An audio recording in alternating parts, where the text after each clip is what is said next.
So yesterday, I broke an exclusive that Shannon Sharpe and Chad Johnson, Ocho-Cinco, they reached a resolution in that defamation lawsuit. The woman, Jamalita Tillman out of Chicago, that's the woman who was viral in the Usher video. She had the moment where Usher went viral, and then all the people said she had a husband and her husband was leaving her allegedly. Well, she but she filed a lawsuit against Shannon Sharpe and Ocho-Cinco because they reported falsely, according to her, on that moment. And yesterday, it was entered into PACER, which is the online system, that this was dismissed, and that a resolution had been found, and that the court had decided that they were going to dismiss it, but nothing would be awarded in court. So no money, no reward. I was then told by a source that outside of court, a settlement or resolution was reached. It was a mutual resolution that was reached, and I also received a statement from Jamalita Tillman, and she says, "We look forward to future discussions about the positive contributions Mr. Sharpe and I both make to the community. I wish him, his family, and the business endeavors continued success." So that's done. That resolution don't always mean that she got a payment, though. Yeah, right? I was going to ask, is it monetary? It doesn't always mean that she got a payment, but I have a pretty good inkling of kind of what happened, but I don't know a number. But I do have a pretty good inkling of what happened. And I did try and reach out to her attorneys because Ms. Tillman said, "You know what, I'm done with this. There's nothing else I can tell you." Because I asked her, she's like, "I can't comment on it," and I heard nothing back on the number. What's the inkling? The inkling is that I know that there was more than just a, hey, let's just get rid of this or let's just settle this. But there was she's very well taken care of. She's happy. Was a what? There was a settlement. There was money involved. Oh, so you think there was a payment? Yeah, allegedly. This is from Loren LoRosa. Loren LoRosa thinks there was a payment. Her opinion. Yes. Her opinion. I mean, I have that on will a say really this. good source. I will say this: if you say some wrong news and I tell you it's wrong and you don't correct it, and it's been a long time, and I keep telling you that it's wrong and it's affecting me and my life and things on the internet, and people don't take it down, yeah, she should be taken care of. And I saw somehow, people, some way. when I posted the story, I saw people reacting to it and kind of like attacking her for doing what she did. And I feel like if she felt like it was incorrect and it was messing up what she had going on, like, what's wrong with her doing that? Oh, no, nothing at all. I mean, listen, free speech is not free. There's a price to pay for everything that comes out of your mouth, and folks can cash in at any time if they're spreading wrong information. So, like all the podcasters and the YouTubers, the content creators, the reality is when you get on these platforms and say things that aren't true, you can be held liable. It's just a matter of when, and if a person wants to pursue the case, they can. Yeah, agreed. Well, in other news, shifting gears a bit, Eddie Murphy sat down with Speedy Mormon over on Complex 360. Speedy. 360 with Speedy. Speedy be getting the people, okay? This interview Speedy's interviews are very short, but they're always good. Eddie Murphy talked about a lot of different things, but one of the things he talked about was he ranked his worst movies and his best movies, or he tried to. Let's take a listen to Eddie Murphy on what he thinks his worst movies are.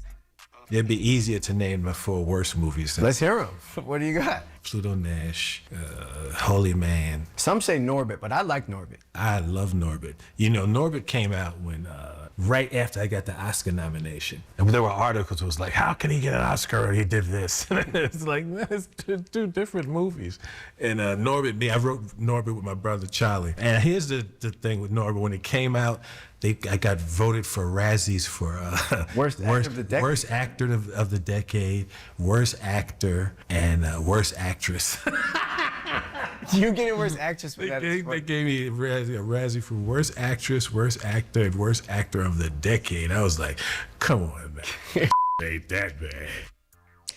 Yeah, I thought that was pretty interesting. Worst actor, worst actress at the same time. That's crazy. Yeah, he also talked about, just in playing in The Nutty Professor. Hold on. Go ahead. I disagree with it. That's his Mount Rushmore, but, What's yours? I disagree with his Mount Rushmore. What you think? Of Eddie Murphy movies? He's talking about his worst movies, he said.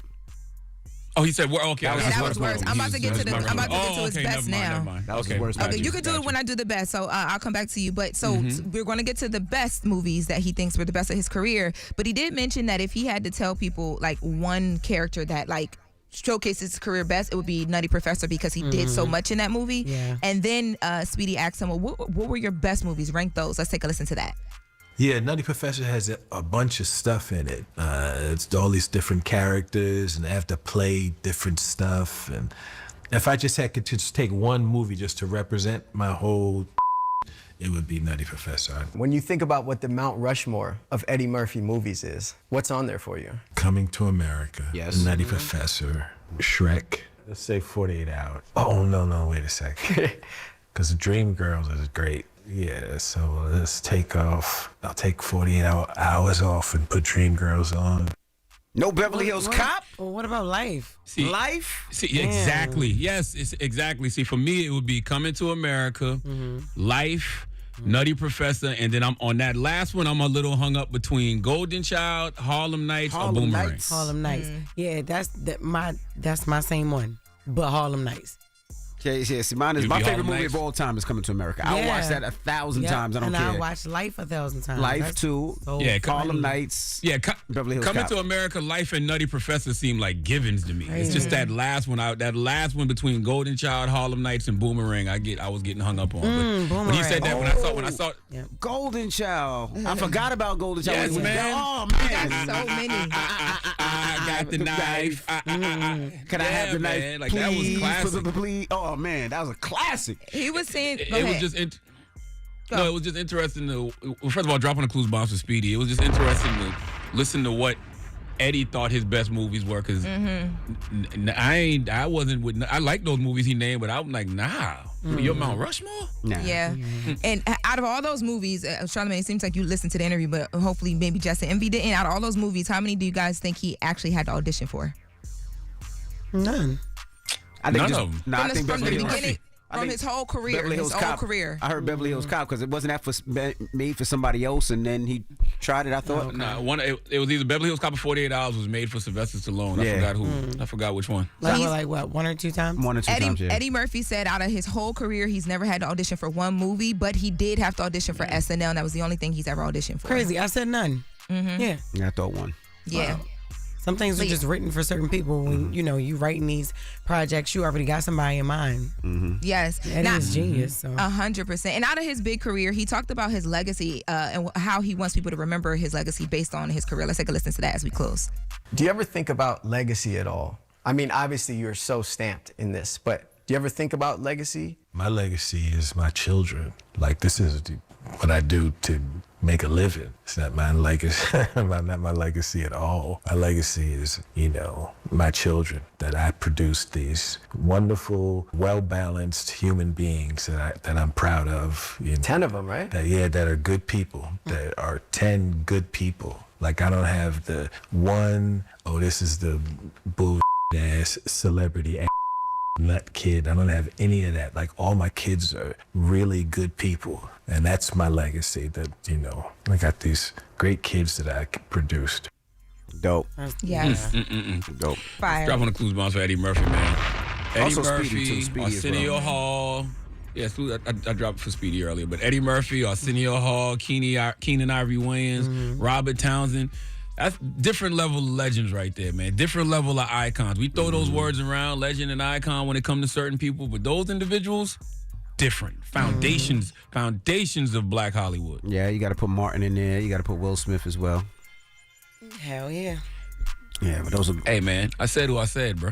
Yeah. It's a different era. Okay. Eddie, Arsenio, and Keenan and Robert Townsend was a different era, man. I thought Martin it and was Will a came delay in later. his mic. He wanted you to know. No, I don't agree. No, you got. It's a different era, Nah, they man. all icons. I'm talking Yeah, about it's the different era. when we That era. Yeah, yes, they're but we talk different about when we talk about the foundations of how Martin and Will stand on the shoulders of people like Eddie, Arsenio, Keenan, and Robert Townsend. Y'all shoulders. I can't with Jess. All right. Well, that is the latest with Loren. Thank you, Loren. You're welcome. Now, when we come back, we got front page news, and then Gary Owen is coming in here to check Loren. So we'll get into that in a little bit. Hey, don't do that. Don't get that white man in trouble this morning. Damn. That's the Breakfast Club. Good morning. Why you gotta be white? The He Breakfast is. Club. Your mornings will never be the same. Hold up. Every day I wake up, wake your ass up. The Breakfast Club. Y'all finished or y'all done?